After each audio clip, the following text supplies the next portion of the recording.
तो जो सबसे पहली बात मैं आपसे कहना जा रहा हूं कि अगर जब प्रजातंत्र का शासन, प्रजातंत्र शुरू हुआ, संसदीय प्रणाली शुरू हुई, तो जो सामंत वर्ग था, सामंत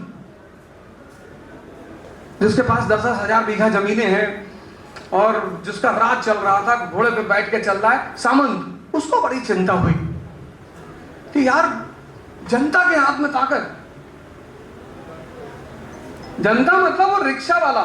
मैं जब चुनाव लड़ने लगा तो वो बीच में एक बात मैं आपसे बताया, तो मैं पटपटगंज के लोगों से कहा कि अरविंद केजरीवाल जी को इसलिए चुनना है कि वो मानव संसाधन पर काम कर रहे हैं। आज आपको नहीं दिखाई पड़ रहा है।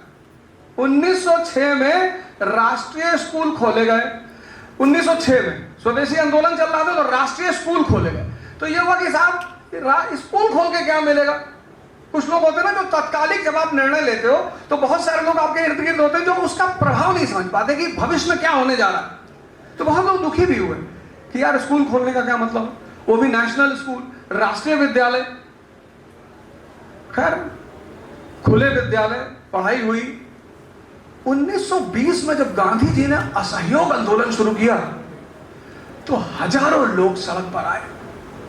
ये किसकी देन थी? 1905 के राष्ट्रीय स्कूलों की देन थी। दिल्ली में माइनॉरिटी एजुकेशन 7% थी, 7 कुछ था, और 12 साल के आम आदमी पार्टी के दौर में 31% एजुकेशन रेशियो बढ़ गया था। ये सब मैं डाटा लोगों को देता था। मैं कहता था भैया आप फंस जाओगे। लेकिन फिर वही वाली बात, अब बिजली नहीं आ रही है। हमको फोन कर रहे हैं, कह रहे भैया बिजली नहीं आ रही। मैंने कहा भैया मैं तो संजय सर के साथ यूपी में हूं, अब वो फ्री करेंगे तब आपसे मिलने आऊंगा। और तब लैंप वैम्प लेके आपके घर पे खड़े होंगे। भाई राजनेता है, नेतागिरी की तो आपकी हर बात। भाई राजा है। मेरी बेटी ने मुझसे पूछा कि पापा आप रिक्शे वाले को हाथ जोड़े। तो मैंने कहा बेटा मेरे लिए वो रिक्शा वाला नहीं है। इस प्रजातंत्र में उसको वोट देने का अधिकार है, वो राजा है इस देश का। ये सबसे बड़ी देन है प्रजातंत्र की। लेकिन मैं आपसे कह रहा हूं कि सामंतों को बड़ी दिक्कत हुई है। राजा महाराजा जिनके घर पे हर आदमी पहुंच के जिल्ले इलाही करता था, इनको बड़ा दर्द हुआ कि ये अवध ओझा क्लर्क का लड़का ये आके हमको आंख दिखाएगा। एक आपने सीरीज देखी होगी महारानी, आप में से 2-4 लोगों ने देखी होगी।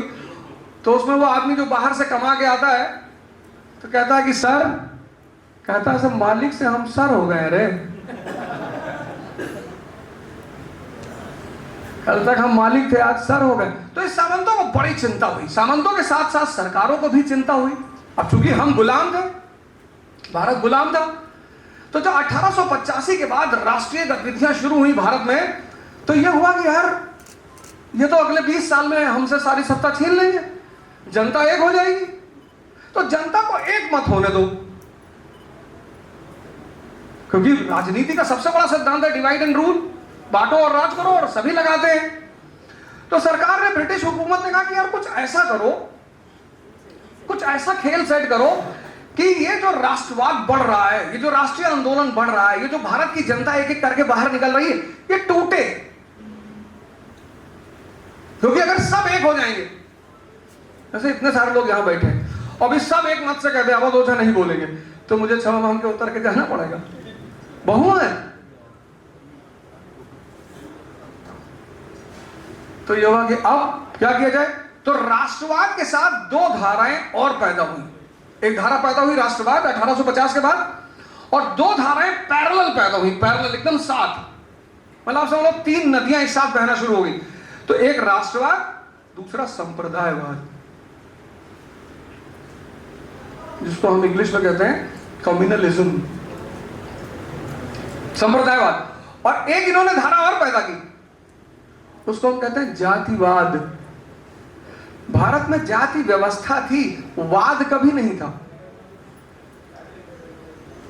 कम्युनलिज्म, कास्टिसिज्म, नेशनलिज्म, ये जैसे ही नेशनलिज्म आगे बढ़ा, राष्ट्रवाद आगे बढ़ा, तो बोले पकड़ो यार राष्ट्रवाद को। बोले बड़ा 1857 के विद्रोह में नारा लगा रहे थे हिंदू मुस्लिम भाई भाई, हिंदू मुस्लिम भाई भाई। अंग्रेजों ने कहा ये भाई भाई वाला बात तोड़ो। क्योंकि 1857 के विद्रोह में हिंदू मुसलमानों की एकता ने अंग्रेजों को हिला के रख दिया। कुछ छोटे मोटे राजा इस देश के अगर अंग्रेजों के साथ नहीं खड़े होते तो सत्ता तो इनकी खत्म ही हो जाती। इतना भयानक विद्रोह था वो, और सब एक हो गए।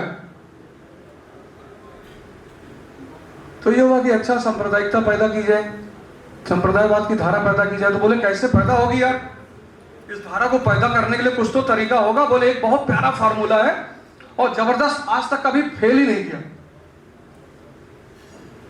बोले कौन सा फार्मूला? बोले भय और प्रलोभन का फार्मूला। किसका? भय और प्रलोभन। बोले इस फार्मूले का इस्तेमाल 3-4 लोग करते हैं। तो व्यापारी करते हैं, हेलमेट का ऐड आता है ना, स्टड जो हेलमेट है उसका ऐड आता है, तो सामने नारियल रखते हैं और फिर हथौड़े से नारियल पे मारते हैं और नारियल टुकड़ा टुकड़ा हो जाता है। तो फिर एक लाइन बोलते हैं, मर्जी है आपकी आखिर सर है आपका। वो जब नारियल का टुकड़ा करके दिखाते हैं तो मैसेज देते हैं। अब कोई ना समझ पाए, कुछ लोग होते हो उनका यहाँ पे कुछ है ही नहीं। एक साहब हमसे मिले, औरंगजेब बहुत बदमाश था। मैंने कहा तुम्हारा मकान कब्जा किया? कहा नहीं नहीं भैया, पेड़ काट डाला तुम्हारा। नहीं नहीं, अरे तब तुम्हारे लिए कैसे बदमाश था वो? तुम्हारा कोई व्यक्तिगत हानि किया है? नहीं, हमारा हानि नहीं किया, हिंदुओं को मारा बहुत। हमने कहा अच्छा था, ब्राह्मणों को बहुत मारा। तो बोले 10,000 ब्राह्मणों को डेली मारता था, 10,000। फिर उनकी जनेऊ तौलता था वो, फिर खाना खाता था। तुमने कहा बैठो आओ, तुमने कहा पानी वानी पिलाओ यार इनको। अब नहीं लगाया भगवान, इतनी बड़ी मैन्युफैक्चरिंग कंपनी चल रही है, लोग डेली पैक हो रहे हैं, नीचे आ रहे हैं, और कोई बॉडी पैक किया, उठा के फेंक दिया नीचे। बाद में नीचे देखा, बोले भैया ये तो आर्गनवा लगे हुए नहीं किए। तो हो जाता है कभी कभी, आपको लग जाता होगा देख के कि यार ये कैसी बात कर रहा है यार ये आदमी। तो आप उसमें चिंता मत करिए। ऐसे लोगों को मैंने एक बड़ा प्यारा नाम रखा है, MD, मैन्युफैक्चरिंग डिफेक्ट। आप बहुत जल्दी नाराज हो जाते, दुखी होते कि यार ये कैसी बात कर रहा है यार आदमी। आप नाराज मत होइए, वो नाराज होने वाली बात ही नहीं। खैर, तो मैंने उनसे कहा कि भैया आप एक बात सोचिए कि 10,000 आदमी डेली मारता था, एक साल में 365 दिन, चलो हम 300 मान लें, 65 दिन छुट्टी रहता था कि आज ईद है, बकरीद है, आज नहीं मारेंगे, आज गुड फ्राइडे है, आज करवा चौथ है, आज नहीं मारेंगे, चलो त्योहार के दिन नहीं मारेंगे। तो 300 दिन अगर हम मान लें तो 10,000 × 300, मतलब 30 लाख आदमी एक साल में, और 50 साल उसने शासन किया। तब मैंने उनसे कहा तुम शीर्षासन किया करो। भारत में बड़े सारे आसन का विकास हुआ, उसमें से एक आसन है शीर्षासन, सर नीचे करके पैर ऊपर। और भाजपा वालों को तो जरूर करना चाहिए, उनके लिए तो मैंडेटरी है। कुछ लोग कहा जाता है ना कि इनके लिए मैंडेटरी है, इनको तो करना है।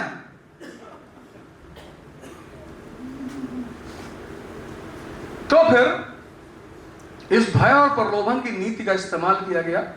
क्योंकि मुसलमान समाज कुछ कारणों से पिछड़ा रहा है और उसके अपने कारण थे, कोई और कारण नहीं था।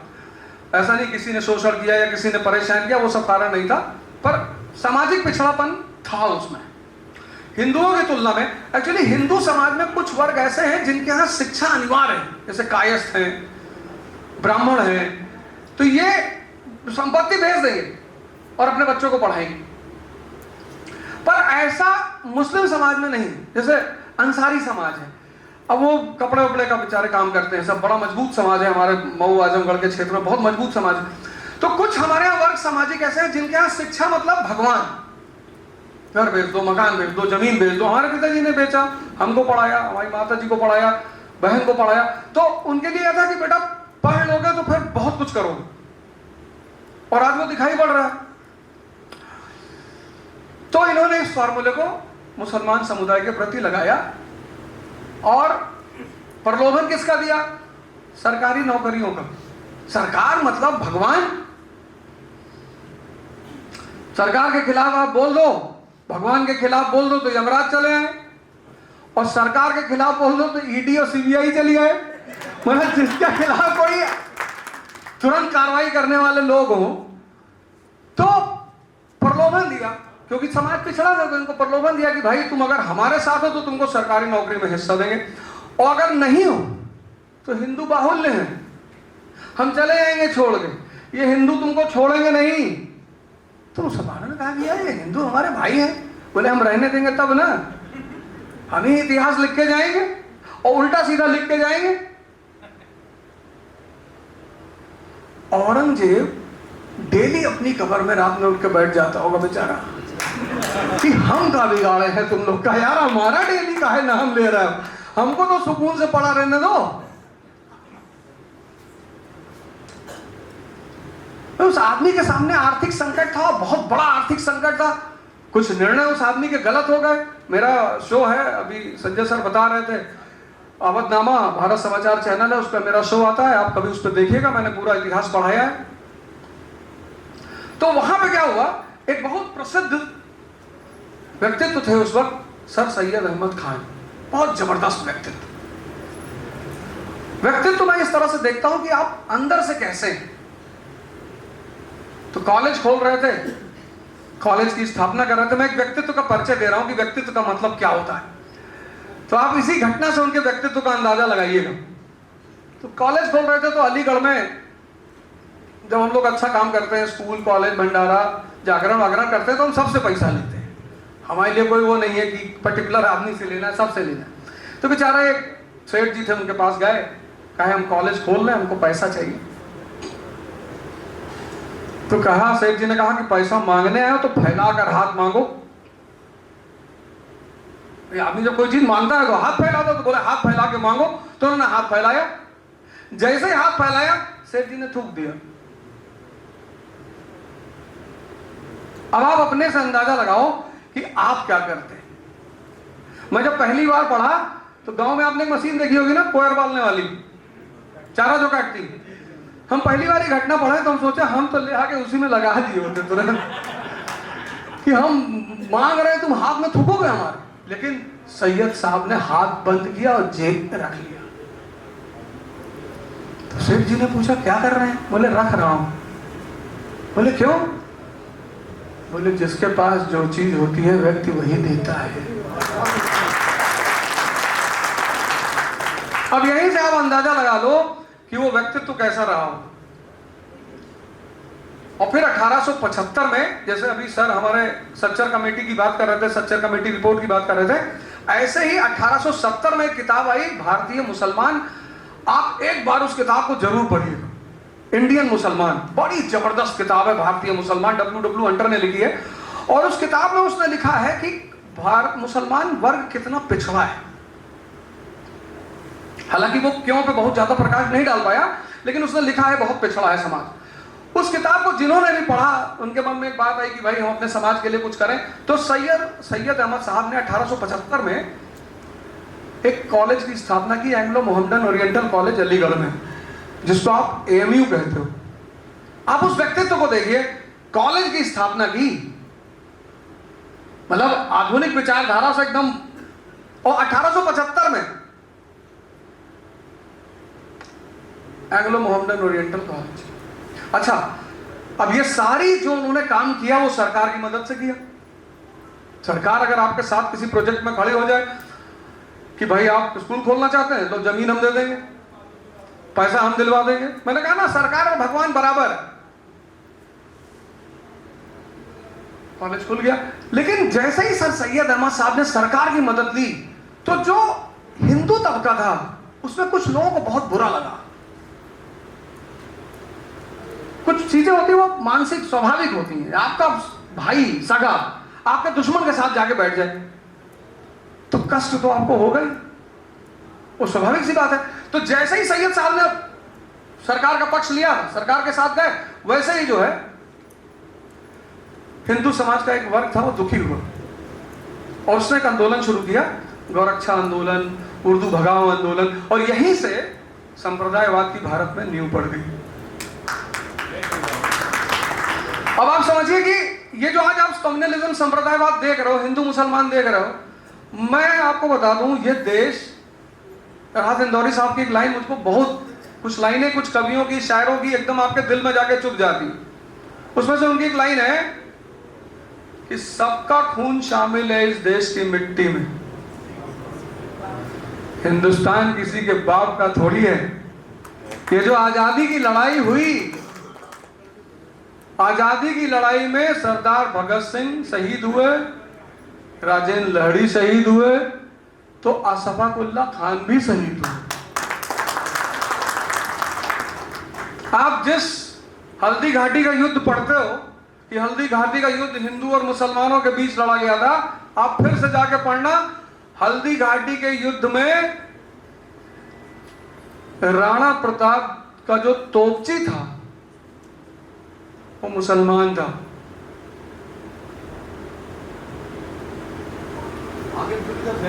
हाकिम खान सूर, बिल्कुल। उसके बाद आप तीसरा बैटल ले लो पानीपत का, मराठों के जो तोपची हैं वो भी मुसलमान, इब्राहिम खान गर्दी।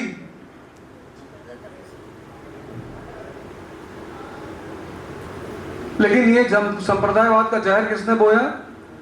अंग्रेजों ने। क्यों? क्योंकि उनको राष्ट्रवाद की धारा को कमजोर करना था। राष्ट्र तो बना नहीं था, राष्ट्रवाद तो राष्ट्र नहीं बना था तब, राष्ट्र नहीं था, राष्ट्रवाद 1885 में कांग्रेस पैदा हो गई, और वो कांग्रेस जो है वो राष्ट्रवाद की सबसे सशक्त माध्यम थी। तो जैसे ही वो पैदा हुई, इनको लगा ना इस धारा को कमजोर करो।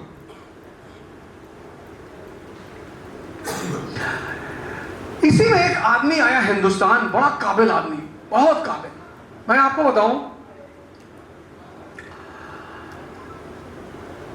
आपको शायद आप में से बहुत सारे लोगों ने पढ़ा होगा, लेकिन हो सकता है आपको आश्चर्य न हुआ हो। 1757 में जो प्लासी का युद्ध हुआ, मतलब आपको पता है कि भारत पर अंग्रेज जो कब्जा किए, वो अंग्रेज शासक कब्जा नहीं किए, कंपनी, ईस्ट इंडिया कंपनी। पर आप ऐसे सोचो कि रिलायंस व्यापार करने गई अमेरिका, और बाद में रिलायंस ने अमेरिका पे कब्जा कर लिया, कंपनी। और उसमें सबसे खतरनाक आदमी है रॉबर्ट क्लाइव। वो कहता है किसी के घर पे भी कब्जा करना हो, बड़ा प्यारा सूत्र बोलता है वो, कहता है किसी के घर पे, किसी के समाज पे, किसी के देश पे अगर कब्जा करना हो तो बड़ा प्यारा सूत्र है। और उसने कहा मैंने भारतीयों से ही सीखा है। कहा अच्छा कौन सा सूत्र?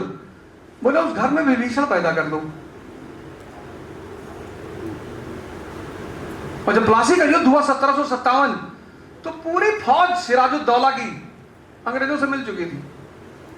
मजाक मजाक में अंग्रेजों ने इस देश पर कब्जा किया, मजाक। और उन्हीं अंग्रेजों में एक बहुत शातिर आदमी, बहुत दिमागदार आदमी, जिसने भारत में संप्रदायवाद को मजबूत किया, उसका नाम था लॉर्ड कर्जन। 1899 में भारत आया, और तब तक राष्ट्रवाद की धारा और मजबूत हो चुकी थी, कांग्रेस और मजबूत हो चुकी थी, एक्सट्रीमिस्ट आ गए थे, उग्रपंथी, लाल बाल पाल, और ये भारत के मुद्दों को और मजबूती से उठा रहे थे। तो कर्जन को सख्त हिदायत दी गई थी कि सुनो, भारत के लोग एक न रहने पाए,